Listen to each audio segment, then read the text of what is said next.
Right, so hello and welcome back to Books and Things, and welcome to a slightly different video because today I am joined by the wonderful Tom Mead, author of the Joseph Spector Lockroom Mystery Series, and we're going to be talking about writing and about classic crime.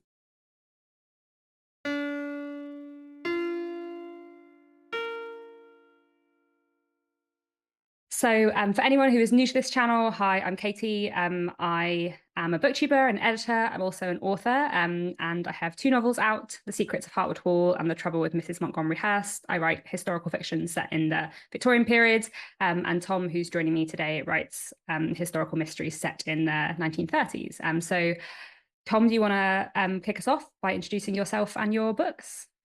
Absolutely, yes. Thanks so much for having me, Katie. And yes, hi everyone. I'm Tom. Like you say, Katie, my books are set in the 1930s. They are very much Golden Age inspired, by which I mean that they are in the tradition of Agatha Christie and Dorothy Sayers, Ellery Queen, authors who wrote puzzle mysteries, where the focus is on answering a question, solving a riddle, and identifying a whodunit. So there's always an unanswered question at the heart of this kind of mystery, and the novel basically follows the process of deduction and unraveling of the various strands of the mystery. So my first was Death and the Conjurer. That was published in the UK in the spring of last year, 2023, and it introduced Joseph Spector, who's my series detective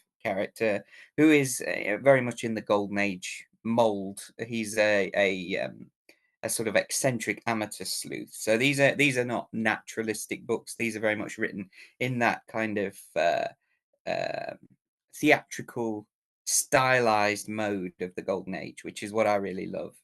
The most recent is Cabaret Macabre, which I have a copy of here, which I will brandish. There it is. And that is out in hardback now from Head of Zeus. And recently, the second book, The Murder Wheel, came out in paperback. So there it is. And they are very excellent, I can confirm. I've really enjoyed all the books in the series. Oh, thank you, Katie. And I think both, like, I just love the mysteries and the characters, but also I just really love the tone. Like, I think you capture that 1920s, 1930s tone, and that sort of like Agatha Christie knowing, slightly wry, like tone in just a really, really lovely way. And I just really enjoy That's that. In your that's kind of you to say. I mean, you and I both write historical fiction, but I think the key is not to think of it as historical necessarily. You have to.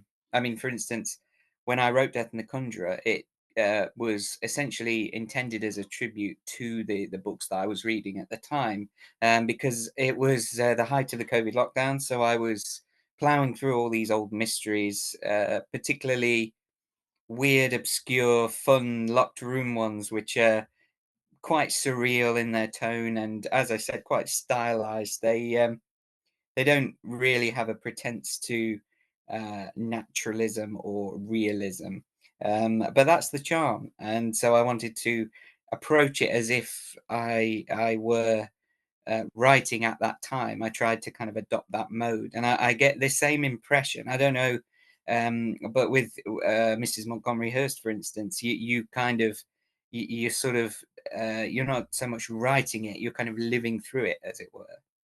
Yeah, or I guess there's something quite fun about like, yeah, looking at the style of writing from a particular point in history and seeing what you can do to emulate that or slightly twist it or just yeah, I really love reading classics, and so I really like writing historical fiction that is in conversation with kind of classic books in some way, or is kind of doing something with those books or responding to those books. I guess is quite a fun thing to do, I suppose. I was wondering because obviously we spoke a little bit about Golden Age crime already, but what are some of your favorite Golden Age crime writers? Because your books do feel so inspired by that kind of area. 100%, yes. Well, obviously, I have to mention Agatha Christie. She crops up in every conversation about Golden Age whodunits. I suppose I should say golden age, it's a kind of an umbrella term. Usually it refers to the interwar decades. So the 20s, it was kind of gathering steam, but by the 30s it had very much taken hold, and these puzzle mysteries were incredibly successful and popular, but at the same time there were so many of them. And so many authors from that era have been perhaps unjustly forgotten or neglected in the ensuing decades. But Agatha Christie is one name that has endured and will endure forever. Uh, she's a terrific novelist. It goes without saying. She was superb when it came to plots and subtlety with the way that she threaded her clues throughout the narrative, and the way that she could misdirect the reader, and all these kinds of things. But I also think she had a very acute understanding of psychology. She knew what made people tick, and at the same time, she was great at creating characters. She had quite a, I suppose, Dickensian shorthand that she could introduce a character, and in a couple of lines, you would know exactly who that person was. So I think she's so innately readable, but at the same time, there's a real craft to what she did. And in terms of my favourites, the one that always springs to mind is this one, The Murder of Roger Ackroyd. This is one of her Poirot novels, and one of her most famous, but probably because it's one of her most innovative. She really kind of pushed the boat out puzzle wise in this one. It's a very clever book with a very sophisticated plot, and it feels quite ahead of its time, I would say. It's sort of postmodern before postmodern, because it has a degree of self-awareness about the genre, and it really plays a kind of intellectual game with the reader. For that reason, it's quite controversial among some of her readers as well. But I've always been a fan of that book. And the ending, the denouement, is completely it completely blindsides you if you're unprepared for it. So it's terrific. Yeah, it's a very, very good one. One of my favorites too. What about you, Katie? What's your go-to for Agatha Christie? So I think my favorite. I also brought a prop. I think my favorite is probably And Then There Were None. Like I Another I great just one. think it's so good. And it is one of Mm. her. I think Agatha Christie has some books that are like mysteries and some books that are more thrillers, and this one is sort of in between the two. But I just think it's so good, and all the characters are kind of so well developed and so well drawn, and it's so sinister and scary in a way that not all Very Agatha much so. Christie is. I also love The Murder of Roger Ackroyd. In general, I really like Poirot. I've been reading my way through Poirot in order. So I'm up to, Oh I think I'm wow. up to, like book 16 or something now. Hmm. Yeah, I love The Murder of Roger Ackroyd. Love Murder on the Orient Express. Yeah. I really like Cards on the Table. That's a really good fun Me one. too. It's funny, I was debating including that in my stack of props that I've got here, but I think that's an interesting one, particularly from the point of view of psychology, because I mean, it's very much of its time, of course, because it uses bridge, Yeah. the card game. But it's so interesting that she developed this kind of theory that kind of you could kind of determine someone's personality from the way that they played bridge. I found that quite fascinating, and the way she uses these hands that they're dealt in the card game to determine their personalities. I think that's fascinating. Yeah, and it's such a fun one because it's basically the premise for anyone who hasn't read it is that Poirot is invited to this party by someone who says, I collect murderers. I've got 4 murderers. I'm going to invite them to a party, to a card party. And I've also going to bring 4 sleuths, one of whom is Poirot, one of whom is Ariadne Oliver, who's a crime writer who I think turns up in other Poirot books later. I haven't encountered her very much.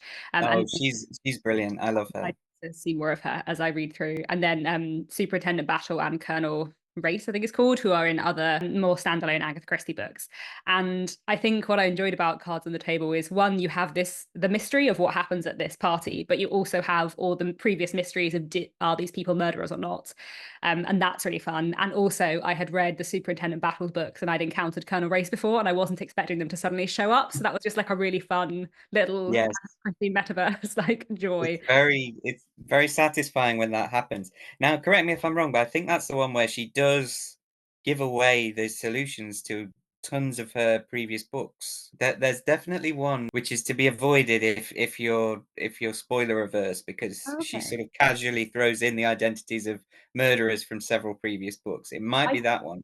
I don't remember that. I do remember thinking I wouldn't have enjoyed it as much if I hadn't read the amount of Agatha Christie I'd read before reading it, Hmm. because there are characters who crop up in other books and things like that. But I've been mostly reading Poirot in order. So in general, she doesn't kind of refer to other books, but it is quite fun reading them in the order they were written. Yes. Yes, and now I didn't read them in order. I quite like to approach them just as I would a standalone. Um, and I think Roger Ackroyd in particular works well in that respect, because you've got a narrator, Dr. Shepherd, who doesn't crop up in any other books. That's a particularly good one. Maybe a good starting place if you're new to Agatha Christie. But and then there were none is also a great one. And going back to her ideas about psychology and her quite um, quite kind of lofty uh, ideas about justice and morality and these kinds of things. And then there were none is very interesting in that respect, I suppose, philosophically as well. So do you tend to be more of a Poirot fan than Miss Marple, or do you just like all Agatha Christie? I do like all Agatha Christie, but I am very much a Poirot fan compared to Miss Marple. Miss Marple is she's an intriguing one because she's not necessarily the most likable of characters, I don't think. She's a troublesome character. She is not a particularly good detective. I don't think that the plots are as strong in the Miss Marples. The early ones, yes. The Murder of the Vicarage is a great novel, certainly. But by the time you get to novels like 450 from Paddington, which is an excellent novel, but it's not a fairly clued mystery. It's not a mystery that the reader could solve by following the clues. There are certain pieces of information which Miss Marple just magically has, which enable her to solve the mystery. So I don't find those books quite as satisfying. Mm. But having said that, they are still very enjoyable. But the Poirots for me are always the go-to. And it's interesting because, of course, Christie herself had developed this profound distaste for Poirot as a character. She was almost kind of bemused herself by his popularity, I think. I think that's a bit like Sir Arthur Conan Doyle with Sherlock Holmes, who really didn't want to write about Sherlock Holmes and kept trying to kill him off. Maybe if you Mm. write about one character in that many stories, you grow sick of them. I don't know. But yeah, I've read a lot more Poirot than Miss Marple, so I always feel like I prefer Poirot, but I feel like I know those books much better. I Mm. do really like A Murder Is Announced. That's a really good Miss Marple, but I've only read a That few. is a good one. Which I always find interesting because I first kind of was introduced to Agatha Christie by watching like the ITV films that used to be on when I was younger. And I always then preferred Miss Marple, but actually, as I've got into reading Agatha Christie, I've tended to read a lot more Poirot. Poirot's interesting because he's sort of again in that golden age tradition, which goes back through Sherlock Holmes all the way through Edgar Allan Poe and Auguste Dupin. He's this kind of detective as outsider. He's rather than a recognizable person, he's this kind of collection of eccentricities and foibles, and therefore he kind of exists as a separate entity from the rest of the characters. Whereas Miss Marple, she very much kind of blends in, and there are often stories or sections in the novels where she, for instance, is just in a room and nobody's noticed her, and that kind of thing. So I think that it's interesting in that respect to look at how disparate the two characters are in the way that they're written. What other authors do you love from Agatha Christie's time period, would you Well, the say? one that I talk about the most is John Dickson Carr. He's my absolute go-to favorite. He was a real pioneer of the locked room mystery, which I mean, the locked room mystery. It's a kind of a subgenre of the classic golden age whodunit. It's a very complex, sophisticated puzzle plot. It's kind of the puzzle mystery taken to the extreme. The locked room mystery, obviously, the image of the locked room comes from a scenario where, for instance, a murder victim is found in a room that's completely sealed and inaccessible on the inside. So there seems to be no physical way that the crime could have been committed. But obviously, there is a method behind it, and there is an explanation which is earthly and rational. There's no actual supernatural phenomena in play. So as such, the locked room mystery, they're rather like magic tricks. They're constructed like magic tricks, and I think of those kinds of authors as essentially performers for an audience. They are they're sort of working gimmicks in front of an audience in the way that a magician does. And Carr is the one who, to me, strikes that perfect balance between the kind of eerie atmosphere of Gothic fiction. He was, for instance, he was heavily influenced by Edgar Allan Poe in his early days. Um, and the ingenuity of say Agatha Christie. So he was brilliant at hiding clues in plain sight, and then when he draws your attention to them, it has this incredibly satisfying, cathartic sensation when you get there and you think, of course, it's just something as a reader that I absolutely love, and so that is what I always try and strive to achieve when I'm writing a locked room mystery, is that effect that I get from Carr. Here are a couple. This is one of my. This is a sort of gem from my collection. This is Carr's first book, It Walks by Night. This isn't a first edition. This is a an edition from 1947, I think, but it's a very nice one. And this the title "It Walks by Night" gives you an idea of its kind of gothic roots, I suppose, and it is essentially a pastiche of Edgar Allan Poe, if you like, because we've got a detective who is heavily or closely modelled on Poe's sleuth Auguste Dupin.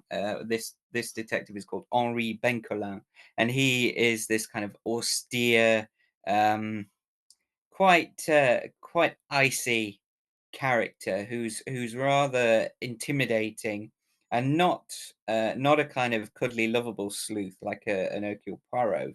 He's he's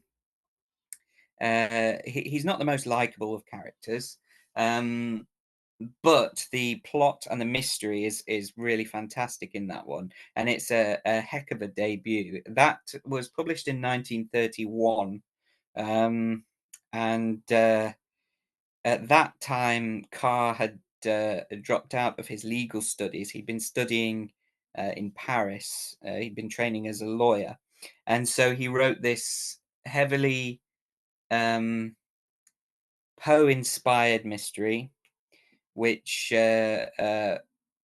was, as I say, published in 1931, by which time he had moved to England. So he was in the early 30s, he was sort of adopted by the crime writing fraternity here in Britain. He was the first American who was admitted to the Detection Club, for instance, which is the sort of drinking club for the writers of that era, and all the big names were members. And the fact that they had admitted someone who was from the US was at the time a very big deal, and reflected, I suppose, how how well they thought of him, and in the high esteem that they held him in. But yes, It Walks by Night is a great book, very entertaining, very gruesome, rather lurid in its style, which I think comes from Poe. There are some very kind of florid descriptions, which are slightly purple prose, but I forgive him that, because I know that he developed into such a fantastic author in his own right. But Walks by Night is a great starting place. The Hollow Man is my favorite. That was published in 1935, by which time he was very much established here in Britain as a kind of force to be reckoned with. He was incredibly prolific, and he churned out an average of 3 novels a year throughout the 1930s, which is, I mean, it boggles the mind. But the fact that they're all of such quality is pretty incredible. And the thing is, he also wrote under a pseudonym, Carter Dickson. So he had these 2 series running parallel during the 30s. But I've never read anything by him, so maybe I need to give him a try. I would recommend him, certainly. Here is one of the Carter Dicksons that I love, The Red Widow Murders. That is an early one. That was recently reissued by the Mysterious Press in the US, and I wrote the introduction for it. So that gave me such a great opportunity to revisit that book, because to me, I think when you're starting with John Dickson Carr, it can be quite intimidating because he wrote so much, and some of them, like The Hollow Man, which, as I say, is my favorite, but that book is perhaps not the best place to start with his work, because um, it's so kind of out there. It's such a showboating book where he's kind of pulling out all the stops, and if you pick it up completely fresh, it can just feel like you're really throwing yourself in at the deep end. Whereas a book like The Red Widow Murders is built around a single brilliant trick. And I think that's a perfect starting point, maybe, for John Dickson Carr. Why do you think we love crime fiction sort of from the 1920s and 30s and also set in the 1920s and 30s, you know, historical fiction and classics? Why do you think they appeal to us so much, that particular time period in crime? The time period is interesting. It was certainly a time of societal change, of course. But I think reading about it now, reading about the 1930s, for instance, with the kind of looming spectre of the Second World War, it adds another dimension to fiction from that time, because of course we have the gift of foreknowledge. We know what's going to happen, but they don't, and so there's it adds a dimension, this kind of looming shadow over proceedings, because it's easy, I suppose, to romanticize that period because of obviously the glamour, the fashions, the cars, the style. They are kind of automatically accessible and appealing, but at the same time, you can see these threads of I suppose, lingering unease just kind of seeping in with this knowledge that something is going to happen. And to me, that is the perfect backdrop to the kind of mystery that I enjoy. A mystery where it's about turning logic on its head, you know, and creating a scenario which seems impossible. It's very apt, I think, to use that era as a backdrop for writing detective fiction now. But regarding books from that era, uh, I think the focus on the plot is what appealed to me initially as a reader, because I do love the puzzles. But at the same time, as I mentioned, there were just so many great authors writing in that style. It did fall out of fashion in the aftermath of the Second World War, but I think it's been kind of steadily creeping back in ever since, and it's been a joy to me, kind of rediscovering writers from that golden age that I think are, in some respects, just as good, just as strong as Agatha Christie, but who are comparatively obscure. I mean, for instance, we've got Gladys Mitchell. She was an amazing author, complete original, completely unique. Her mysteries are unlike any others that I have read. She was perhaps more slapdash when it came to plots and clues, but she could conjure up a crazy scenario like nobody else. And her detective, Mrs. Bradley, is a suitably bizarre, even grotesque creation. She's a Freudian psychoanalyst who's also a practicing witch and occultist, and all of this kind of thing. And Gladys Mitchell crams in so much eccentricity and charm that the books are just irresistible. And When Last I Died, that's a recommendation that I can give, because that is a book which deals with haunted houses, which are a subject that always fascinate me. It features some of the work of Harry Price, the famous ghost hunter from the early decades of the 20th century, and he's an interesting character in himself, a real life figure.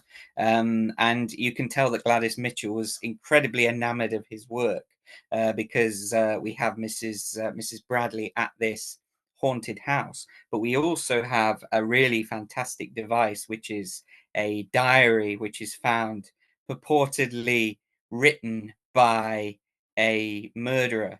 And So the plot is structured in a highly unorthodox way, in that we have Mrs. Bradley uh, going through this diary, trying to kind of unpick this mystery from the past, which I completely, I love that kind of scenario. I think that's fantastic.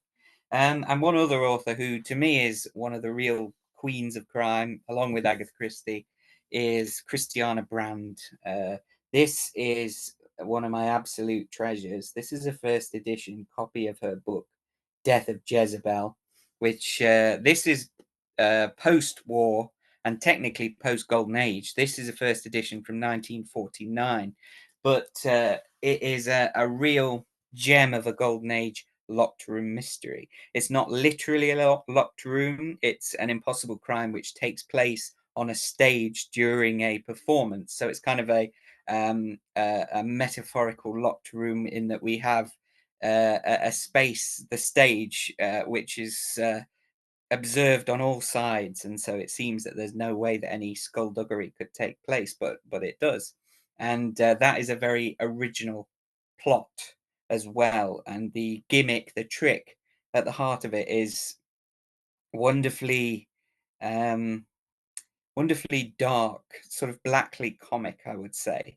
I won't say any more, but that book has recently been reissued by the British Library Crime Classics series. So it is now, after many years, readily available again, which I think is brilliant, because I think everyone should read it. That's exciting. I'll have to give some of these a try. I feel like I've read a lot of Agatha Christie and a little bit of Dorothy L. Sayers, and that's sort of Mm, like as far as I have ventured into Golden Age crime. So I definitely need to read some more. I'm a big fan of like Victorian sensation fiction and like early detective fiction, but I feel like I'm still beginning with Golden Age when it's not Agatha Christie.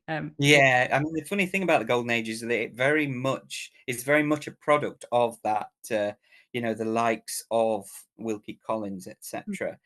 Because those were the kinds of authors who were, I suppose, experimenting with what they could do with plots and with large casts of characters. Um, but to me, it all goes back to Poe, really. Just because, even though he didn't write many, he only wrote three detective stories, so to speak. But in those three stories, he packed in so much, which exerted such an influence that it was still being felt, 100 years later. I read Murder on the Rue Morgue quite recently, and I was like, oh, well, that's where Sir Arthur Conan Doyle got his inspiration from. Like, Yeah, it's so clearly such a massive inspiration for Sherlock yeah, Holmes. Must have been. absolutely, It was really absolutely. interesting to see that because I hadn't read much Poe before. I'd only read sort of the Telltale Heart. So it was really interesting to read that and be like, oh, I can actually see the influences so clearly. Yeah, yeah, definitely. But I mean, Murders in the Rue Morgue, it's a locked room mystery of sorts as well, because you have this very gruesome crime on the fourth floor of this building, which is supposedly inaccessible. The door's locked on the inside, etc. So it's kind of an archetypal locked room mystery setup. Mm. Um, the solution doesn't hold up by today's standards, of course, but uh, for the time, it's an incredibly um, incredibly original piece of writing. And then the other two, you have the Purloined Letter, which is that is one which I suppose is very influential in terms of plotting, because it quite literally deals with a clue hidden in plain sight, so to speak. It's been there all along, and that sort of thing. And it's about using logic to spot the clue that was there in plain sight, and that is philosophically, that's kind of intrinsic to the plotting of Golden Age whodunits. And then the other is the Mystery of Marie Rogêt, which is more of a novella, or I suppose a novelette.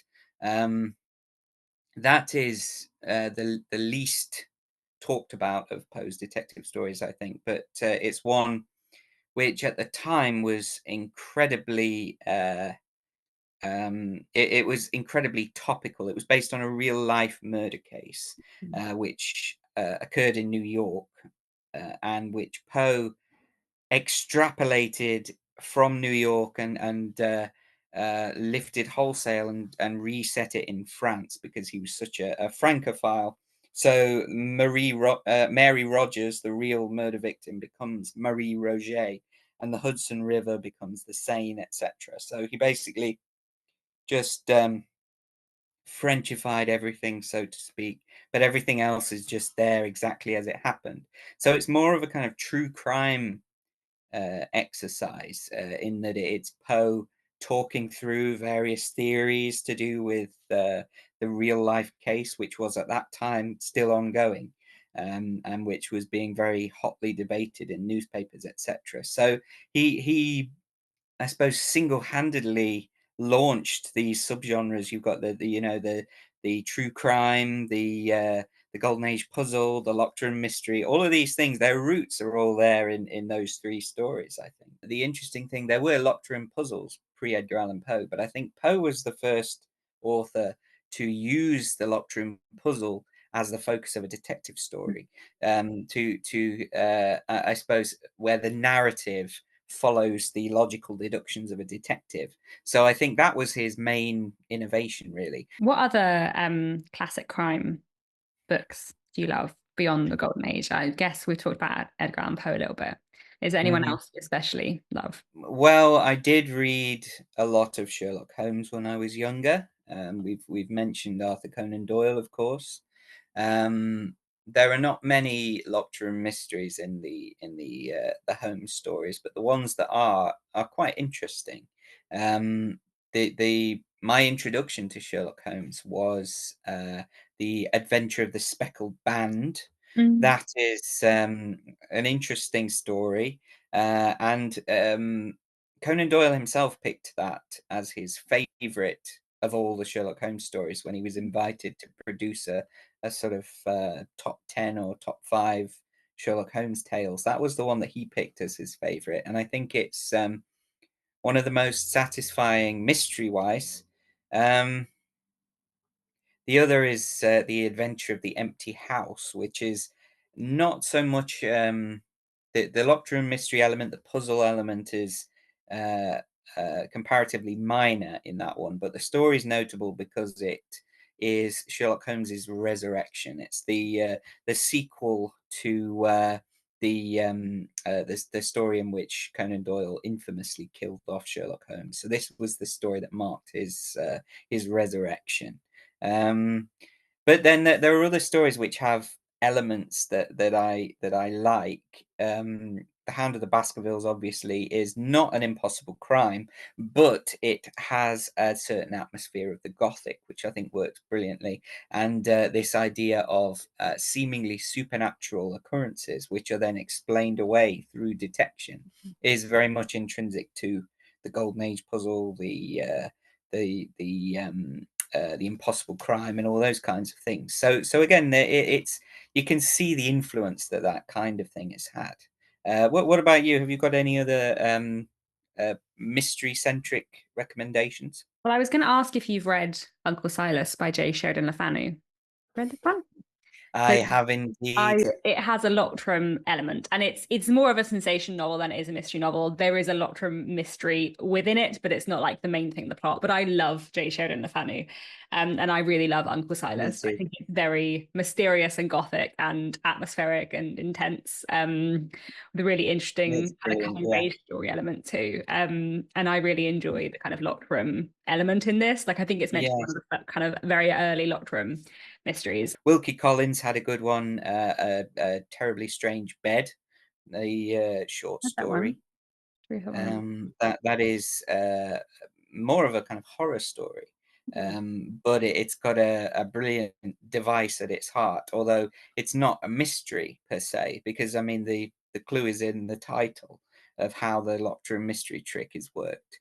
But the device is so um, so sinister. If you haven't read Man and Wife by Wilkie Collins, that also has a minor Locked element, like in backstory stuff. It's not the major point of the plot in any way, but there is a Locked like thing or like solution that I think you'd probably find quite interesting. And that's a really great Wilkie Collins. That's one of my favorites, I would say. Now, I haven't read that one. My knowledge of Wilkie Collins is quite limited. Beyond The Moonstone and The Woman in White, I don't really have much experience with his work apart from some of the shorter stories. Um, I did go to the Murder by the Book exhibition in Cambridge. I don't know if you had chance to go. It was at the university library, and it was basically crime fiction related exhibits, and they had Wilkie Collins's traveling writing desk there, which was very fascinating to see, because you could just sort of imagine him, on a train with it propped open on his lap or something like that. So that was a real extraordinary kind of slice of Wilkie Collins's life there. Yeah, he's a really interesting one. I have a bit of a love-hate relationship with Wilkie Collins. I've absolutely loved some of his books, and I've really not liked some of his other books. But I think definitely, yeah, The Moonstone is a great kind of mystery, and it has a really interesting detective figure who I really enjoy. Yes. Um, and I also think the structure of it and the kind of like lots of different perspectives, kind of and how all the different people remember what happened, like that kind of thing feels very influential to sort of modern thrillers and crime. I Mm, really enjoy that one. I really like Man and Wife a lot, and Armadale as well are great, and obviously The Woman in White. But yeah, Wilkie Collins is a very interesting one. And I always find it interesting to look at like detective figures in Victorian literature. I love Charles Dickens a lot, and Mr. Bucket in Bleak House is this kind of great detective mhm. figure, and kind of how the detective was viewed in the Victorian period being a very new kind of role at all is kind of really Yeah, interesting to think about. Yeah. absolutely. Bleak House is another work that it feels so pioneering for its time. It's got so many elements in it which feel like novels in themselves. They that just were so profoundly influential. But yes, the character of Mr. Bucket, the detective, he's a great early creation. Um, One who's perhaps not talked about as much as he should be. I suppose he's discussed a lot in crime fiction circles and kind of scholarly articles and things, but I think you can see echoes of his character for many, many years after the publication of Bleak House. I think he exerted a real influence. Yeah, and I'm a massive Dickens fan, and I find it really interesting to look at the way that crime features in his books because he's not someone we typically think of as a crime writer, but actually crime plays a very important role in a lot of his novels.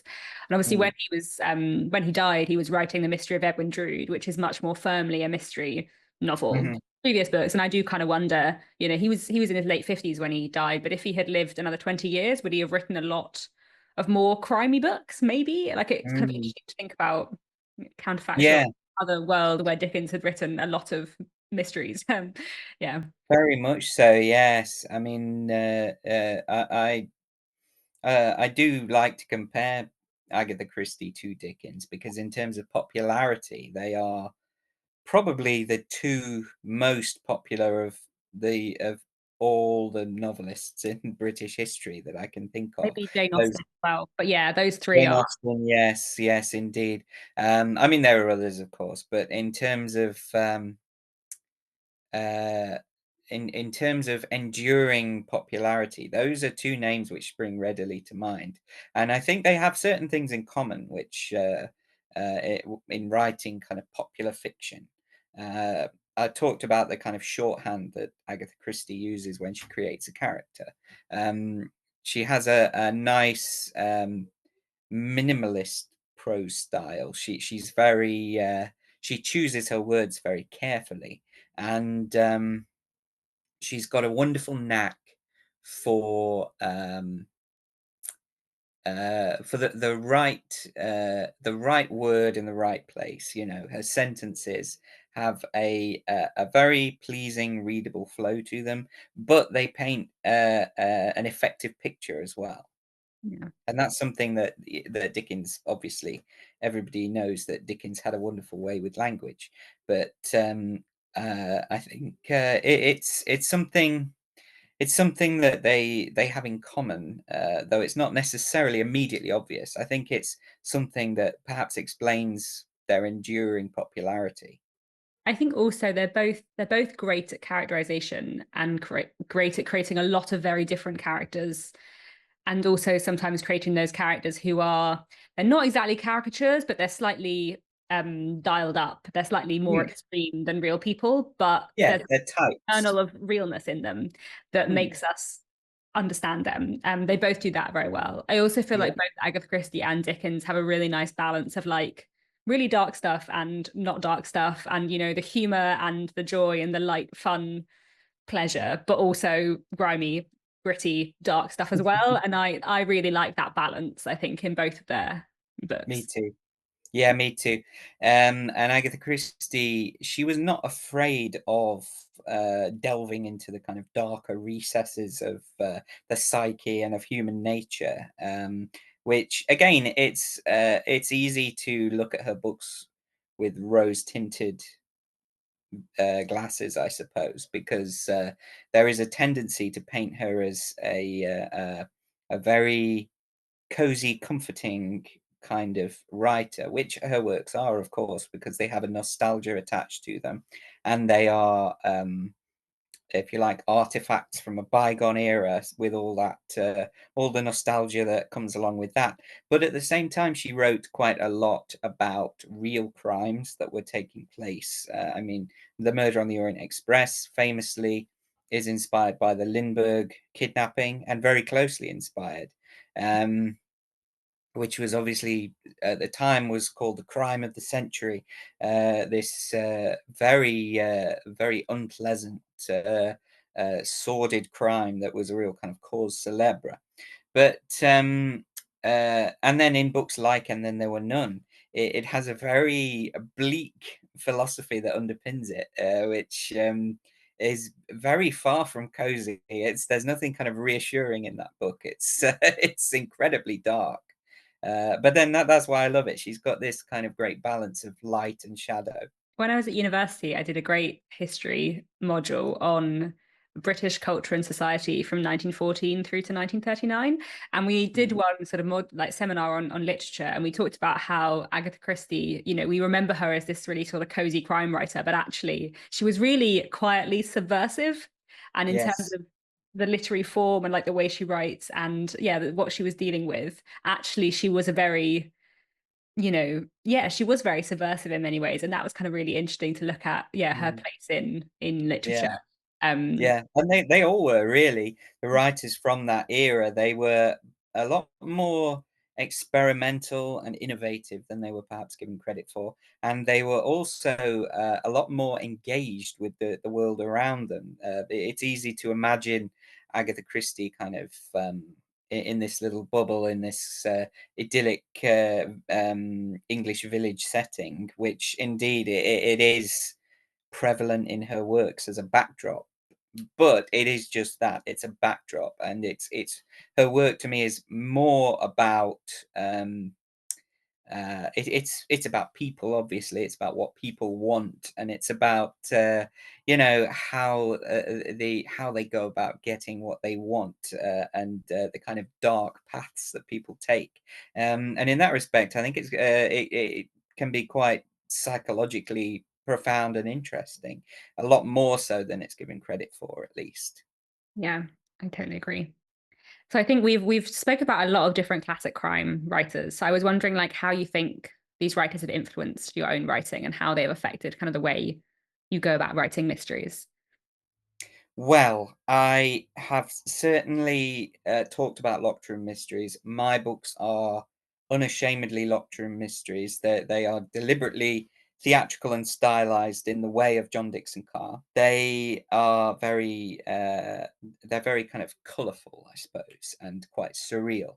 And these are elements which I suppose were lost in the post-war era, when there was a kind of gravitation towards more naturalistic portraits of crime and the criminal mind, and there was a focus on understanding the psychology of the criminal and this kind of thing. And also there was the boom in hard-boiled detective fiction, which was I mean, of course, writers like Raymond Chandler from in the US, who were not concerned about plot. They were concerned about uh, action and setting and character and all these kinds of things. And Chandler was a superb prose stylist, but not a plotter. And he was very dismissive of the Golden Age authors like Christie and Carr.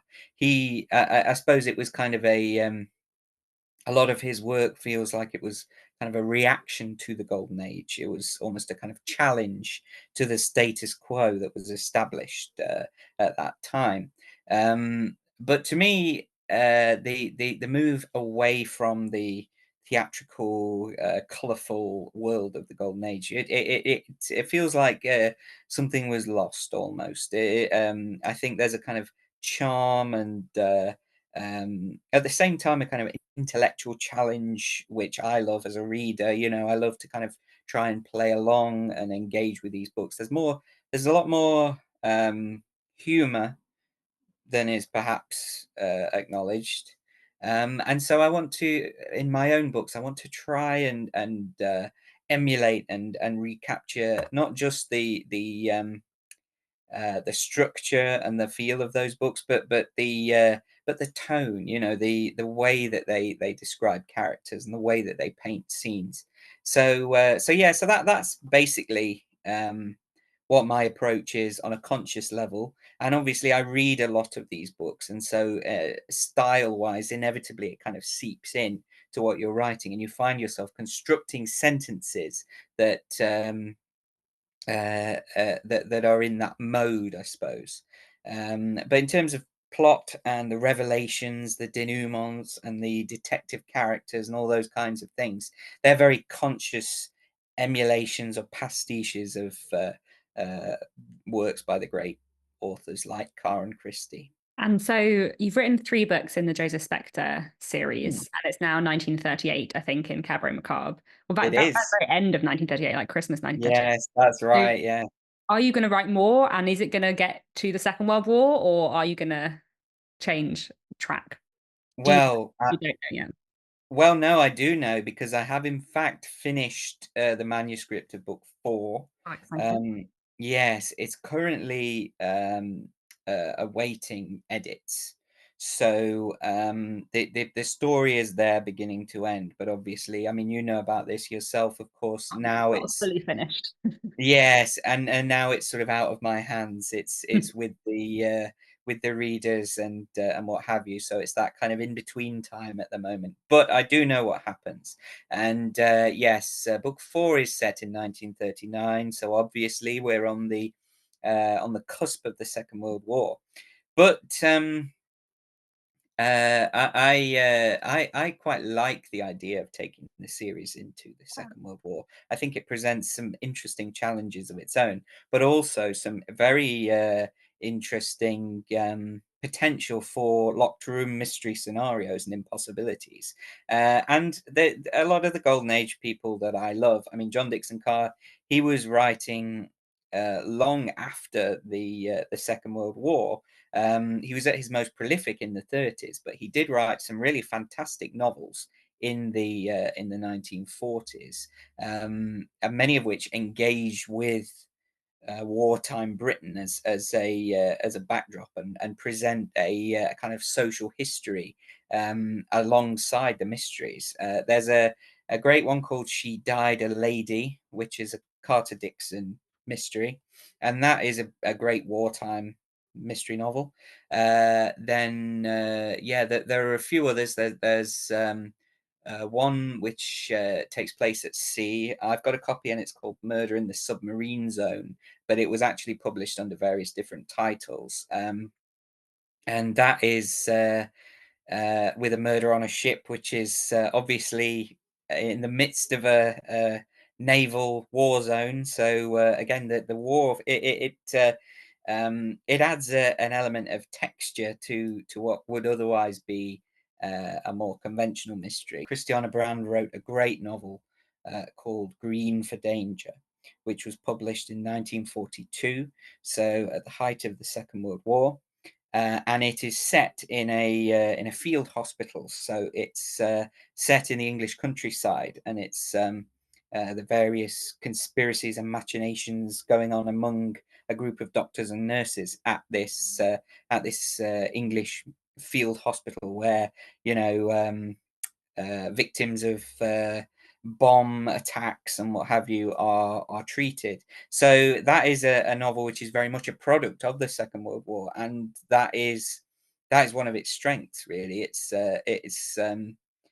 pretty unique, I would say. And yeah, the Second World War is integral to it. So yeah, I'm certainly not averse to taking things in that direction, but at the same time, I'm keen to keep the theatricality. It's a word that I use a lot, but it is what I love about. I love the slightly stylized characters, slightly surreal scenarios, and painting in slightly bolder colors. But I don't think moving into the Second World War necessarily negates that. I think you can have it both ways.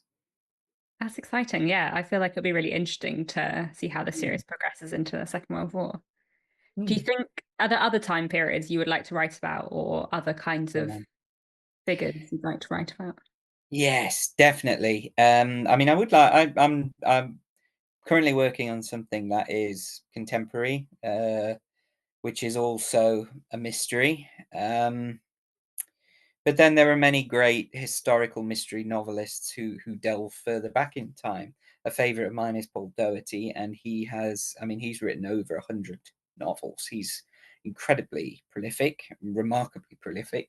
Um, and he writes, he's written a number of series set in the medieval era. So in the reign of Richard II, for instance, he's got a great series, but then he's written a series set in ancient Egypt.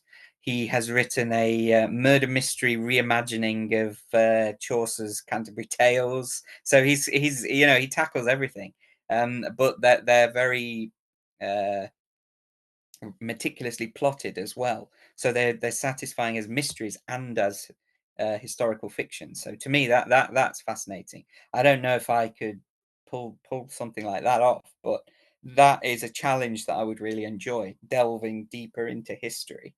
Right, before Zoom cuts us off again, I think we probably have time for one last question. I wanted to ask you, as I ask anyone who appears on this channel, what are you reading at the moment? What are you reading right now? So at the moment, I'm reading Ruth Rendell. Now, she is very much post Golden Age. She was occasionally quite snobby about Golden Age detective fiction. She had a few problems with it, but she is also undeniably a product of the Golden Age. Her novels are indelibly linked to the Golden Age. She was more overtly concerned with psychology and psychological realism, I suppose. Although her novels are just as gothic and gruesome as some John Dickson Carr. But the book I'm reading at the moment is called The Child's Child. It's a late novel of hers. I think it's from around 2011, something like that. And again, it's got that device of a present day narrative, but a book that is discovered from the 1920s. And so it's about characters in the present day in conversation with the events of the past and trying to unpick and unravel a mystery from the past. And I love that kind of structure and that those kinds of devices. So I'm enjoying it very much. She's a terrific novelist. Not somebody who was a fan of Agatha Christie, perhaps, although I think she had to kind of acknowledge Christie's influence. She was all about, I suppose, looking inward more and focusing more on psychological suspense, perhaps, than puzzle plots. But I think she's in her way just as interesting. And I mean, like I say, I'm enjoying the book. Well, thank you very much for coming on my channel and having a chat with me about classic crime. I will leave down below in the description the list of all the authors we've been talking about today, and also where you can find Tom's books as well. But yeah, thank you so much for joining me, Tom. It's been fun. My pleasure. Thank you, Katie. And otherwise, everyone else, thanks very much for watching, and I'll be back very soon with another bookish video.